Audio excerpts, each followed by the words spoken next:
Halo teman-teman, hari ini kita kembali belajar di rumah untuk menghindari penyebaran COVID-19.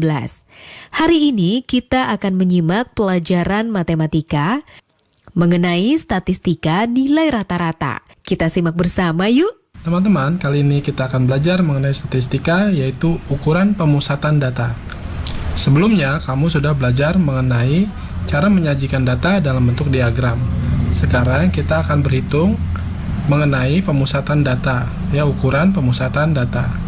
Ukuran pemusatan data ada membahas mengenai 3 hal, yaitu rata-rata, median, dan modus. Nah, kali ini kita akan membahas rata-rata dulu. Kalau dalam bentuk rumus seperti ini,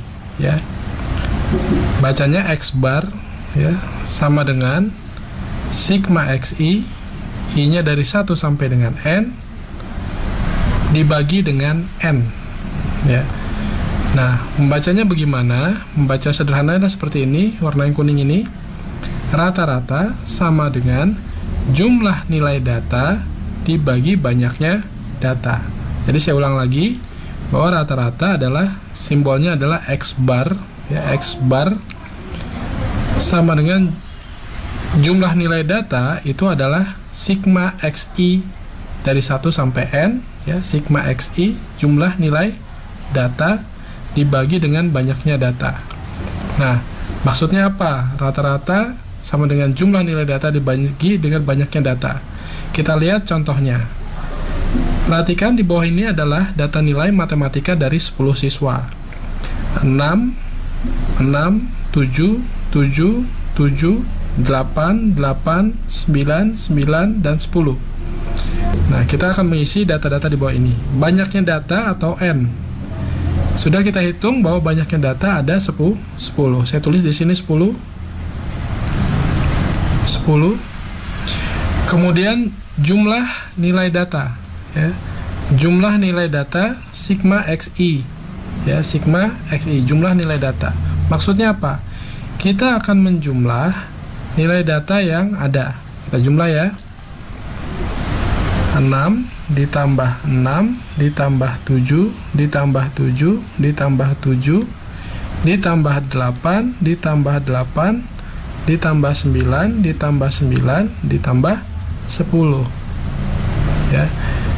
Jumlah nilai datanya 6 tambah 6 12, 12 tambah 7 19, 19 ditambah 7 26, 26 ditambah 7 33, 33 ditambah 8 41, 41 tambah 8 49, 49 ditambah 9 adalah 58, 58 ditambah 9 adalah 67, ditambah 10 77.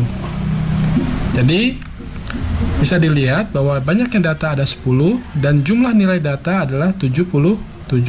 Berapakah rata-ratanya? Karena rata-rata adalah perbandingan atau membagi sigma XI dibagi dengan banyaknya data. Kita lihat sini, sigma atau jumlah nilainya ada 77 dibagi dengan banyaknya data 10. Jadi rata-rata nilai matematika 10 siswa itu adalah 7,7 begitu. Jadi yang harus kamu ingat adalah rata-rata merupakan jumlah dari nilai datanya dibagi dengan banyaknya data. Sekarang bisa kita lihat lagi, coba perhatikan yang ini dari rumusan ini, X bar sama dengan sigma XI per N. Sekarang kita lihat, ini bisa dibalik rumusannya. Saya tulis pakai warna biru.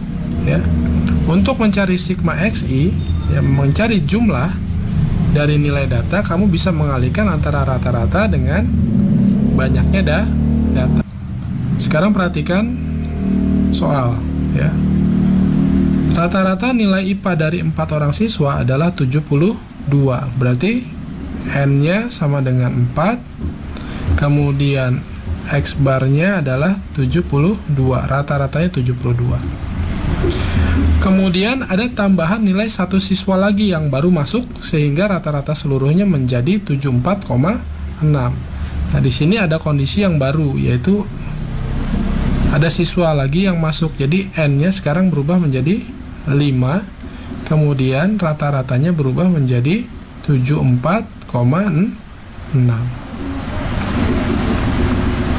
Yang ditanya adalah berapa nilai IPA siswa yang baru masuk tersebut. Nah, berarti kita perhatikan nih, ya. Kita punya data kondisi yang pertama, jumlah siswanya 4 adalah seperti ini, yang kedua seperti ini. Nah, sekarang untuk ini kita bisa mencari sigma XI-nya, ya. Kita kalikan 4, kita kalikan dengan 72 sama dengan 288. Di sini juga satu lagi kita bisa mencari nilai XI. Sigma XI-nya atau jumlah nilainya 5 kita kalikan dengan 74,6 sama dengan 30, 23, 35, 373. Nah, perhatikan ini jumlah nilai sebelum satu orang itu masuk. Ini jumlah nilai setelah satu orang masuk. Berarti selisih keduanya merupakan nilai IPA dari siswa yang baru masuk. Berarti nilai IPA-nya, nilai IPA siswa, nilai IPA-nya berarti 373 kita kurangkan dengan 288. 13 kurang 8, 5, 6 kurang 8, 16 kurang 8, 8. 2 kurang 2, 0, jadi 85. Ini adalah nilai si IPA dari siswa yang baru masuk dan baru ditambahkan tadi.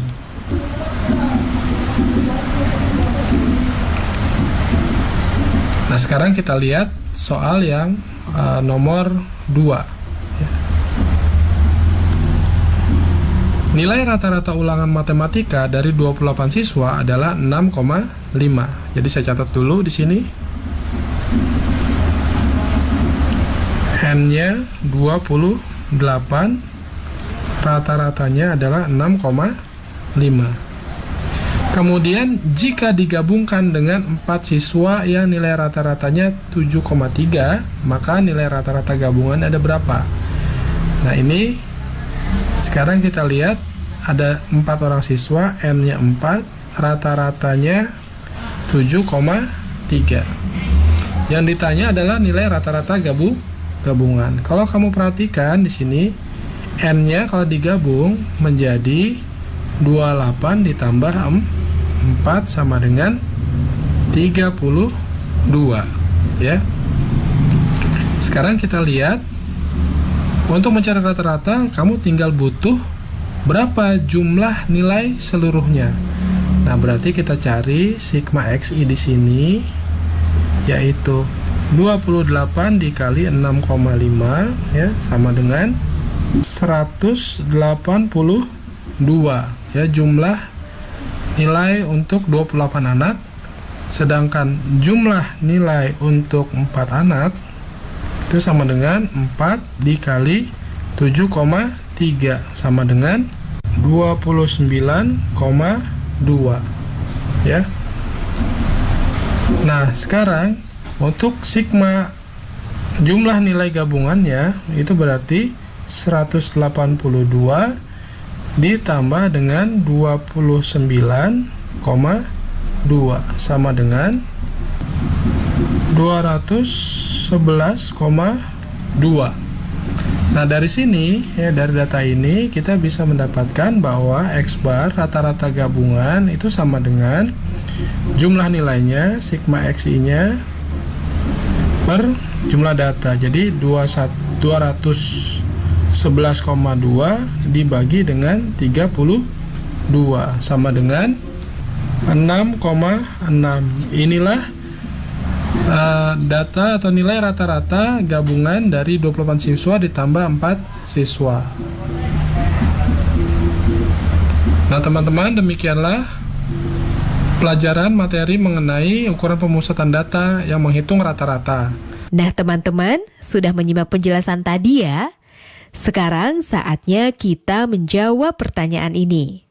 Data hasil pengukuran tinggi badan siswa kelas 12 sebagai berikut. 165 cm 167 cm, 167 cm, 168 cm, 169 cm, 169 cm, 170 cm, 172 cm, 175 cm. Berdasarkan data tersebut, dikatakan bahwa terdapat lebih dari 2 siswa yang memiliki tinggi badan di atas tinggi rata-rata siswa di kelas. Jelaskan pendapatmu tentang pernyataan tersebut.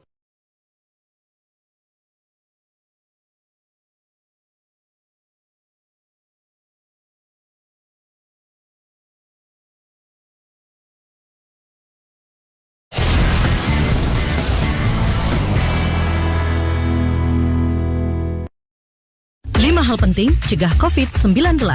Pertama, sering cuci tangan pakai sabun. Kedua, tidak keluar rumah kecuali ada hal penting. Ketiga, semua pakai masker, baik yang sakit atau yang sehat. Keempat, jaga jarak dan hindari kerumunan. Kelima, segera mandi dan ganti pakaian setelah tiba di rumah. Iklan ini dipersembahkan oleh Kementerian Kesehatan Republik Indonesia. Tak ada yang lebih membanggakan dari menjawab keraguan dengan keberhasilan. Aku kan mau jadi pengusaha ikan. Karena kutemukan jurusan dan pelatihan yang kuperlukan.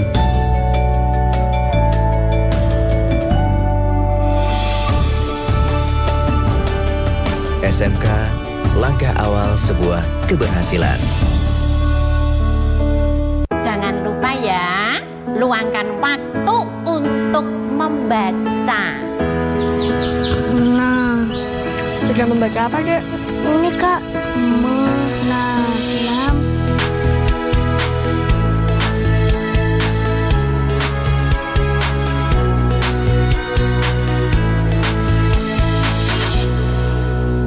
Buku-buku, baca-baca, buku baru. Saudara, dalam video amatir terlihat petugas medis ketika merawat seorang pasien kategori pasien dalam pengawasan penyakit COVID-19. Informasi teraktual seputar COVID-19. Pembatalan beberapa penerbangan memang sudah mulai terjadi sejak adanya informasi virus corona masuk ke Indonesia. Pantauan, pencegahan, penanganan wabah virus corona. 13 rumah sakit yang tersebar di 7 kabupaten dan 1 kota sebagai rumah sakit rujukan pasien COVID-19 ini. Kami hadirkan dalam info terkini COVID-19. Dan tentunya kami akan menghadirkan informasi dari COVID-19 dari berbagai macam daerah dan juga mancanegara. Setiap hari, pukul 7 dan 16 waktu Indonesia Barat.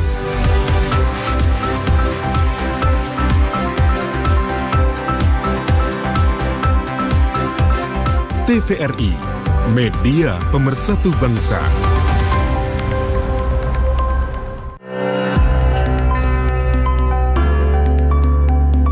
Bulan suci penuh berkah kembali tiba.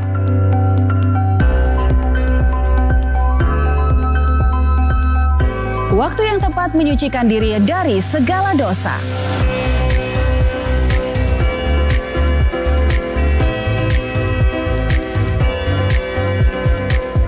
Saksikan konser Marhaban Ya Ramadan bersama saya Dewi Gita. Bersama saya Lucky Octavian. Bersama saya Rina Fahlevi. Dan saya Tengku Fajri, tentunya hanya di TVRI, media pemersatu bangsa.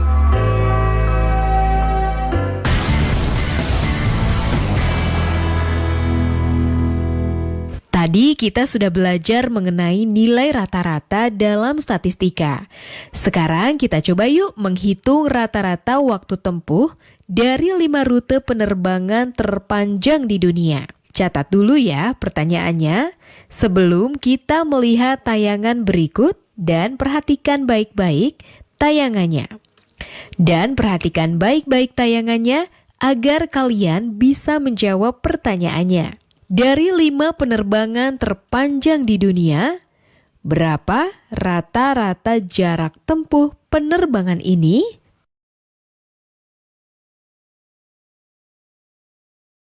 Setiap hari di seluruh dunia ada lebih dari 100.000 pesawat yang terbang dari satu kota ke kota lain. Mayoritas dari 100.000 penerbangan tersebut adalah penerbangan domestik yang melayani rute lokal di setiap negara.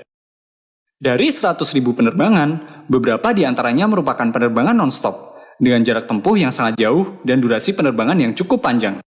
Saat ini, setidaknya ada 30 rute penerbangan non-stop terjadwal, yang membutuhkan waktu tempuh lebih dari 15 jam, dengan jarak tempuh berkisar antara 12 hingga 14.000 km. Namun, pada video kali ini, kita hanya akan membahas 5 penerbangan yang terpanjang. Kita mulai dari nomor 5, yaitu penerbangan dari Johannesburg, yang dikenal sebagai kota terbesar di Afrika Selatan, menuju ke Atlanta, yang merupakan ibu kota negara bagian Georgia di Amerika Serikat. Rute yang dilayani oleh Delta Airlines dengan nomor penerbangan DL201 ini memiliki jarak tempuh 13.581 km dengan durasi penerbangan 16 jam 50 menit. Rute penerbangan terpanjang berikutnya adalah rute dari San Francisco menuju ke Singapura. San Francisco terletak di negara bagian California, Amerika Serikat. Sementara Singapura, seperti yang kita ketahui, letaknya hanya bersebelahan dengan Indonesia.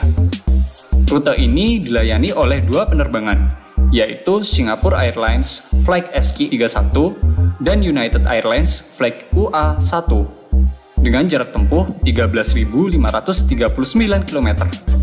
Dan waktu tempuhnya berkisar antara 16 jam 20 menit hingga 17 jam 15 menit. Pada urutan ketiga adalah rute penerbangan dari Dallas, Texas, ke Sydney, Australia. Rute ini dilayani oleh Qantas dengan nomor penerbangan QF8 yang menempuh jarak sejauh 13.804 km dan terbang selama 16 jam 50 menit. Urutan kedua ditempati oleh Emirates yang mengoperasikan penerbangan nomor EK449 dari Auckland, Australia menuju ke Dubai, Uni Emirat Arab. Setelah take off dari Auckland, flight EK449 membutuhkan waktu kurang lebih 17 jam 25 menit dan menempuh jarak 14.200 km sebelum akhirnya tiba di Dubai. Urutan pertama adalah penerbangan yang sama-sama berasal dari Auckland, namun dengan tujuan akhir di Doha. Penerbangan ini dioperasikan oleh Qatar Airways dengan nomor penerbangan KR921. Jarak tempuh penerbangan ini mencapai 14.534 km dengan durasi penerbangan selama 17 jam 40 menit. Nah, kalau kalian perhatikan, semua penerbangan yang mendapat predikat sebagai penerbangan terjauh dan terlama merupakan penerbangan yang arah terbangnya dari timur ke barat.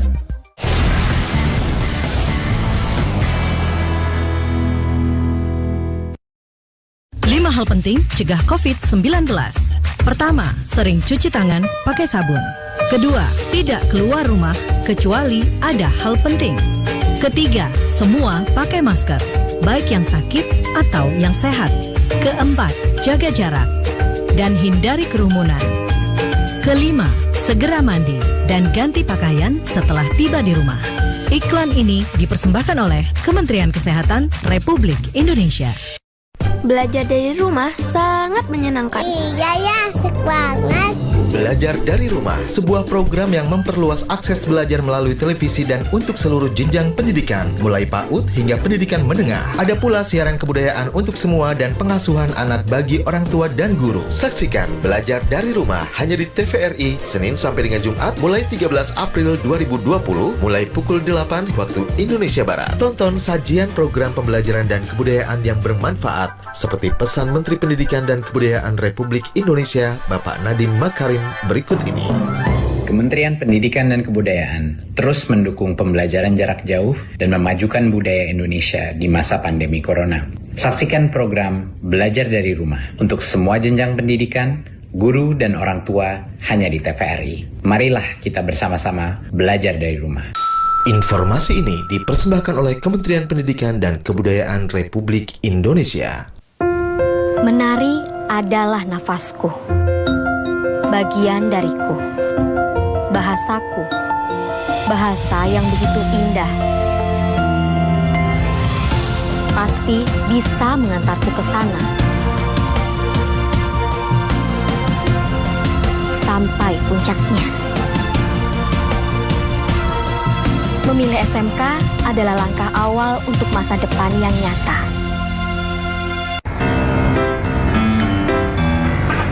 Rumah Belajar merupakan aplikasi yang luar biasa di saat pandemi COVID-19 sekarang ini. Pembelajaran online melalui Rumah Belajar bisa menjadi pilihan terbaik bagi anak-anak bangsa. Sahabat edukasi, dapat mengunduh aplikasi Rumah Belajar melalui Play Store dan kalian juga bisa berkunjung ke web belajarkemendikbud.go.id. Banyak fitur yang bermanfaat yang bisa menemani sahabat edukasi dimanapun berada untuk belajar dan menggali ilmu pengetahuan. Selamat belajar dan tetap semangat. Rumah Belajar, belajar di mana saja, kapan saja, dan dengan siapa saja.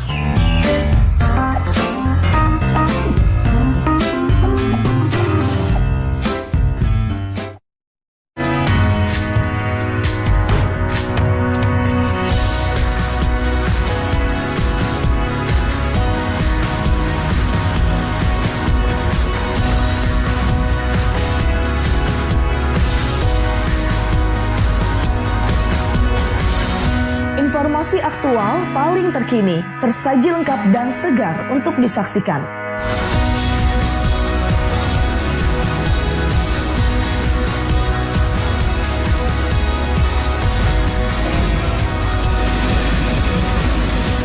Peristiwa yang terekam setiap harinya menjadi rangkaian berita yang membuka wawasan dan bisa dipercaya. Pastikan Anda tidak melewatkan Indonesia Siang. Setiap hari pukul 12 waktu Indonesia Barat. Hanya di TVRI, Media Pemersatu Bangsa.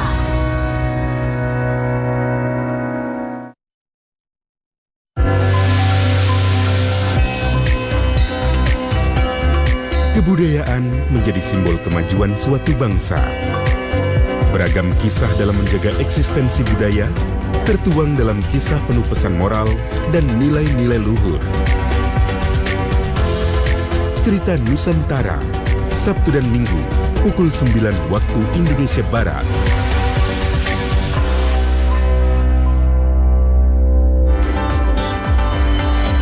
TVRI, Media Pemersatu Bangsa.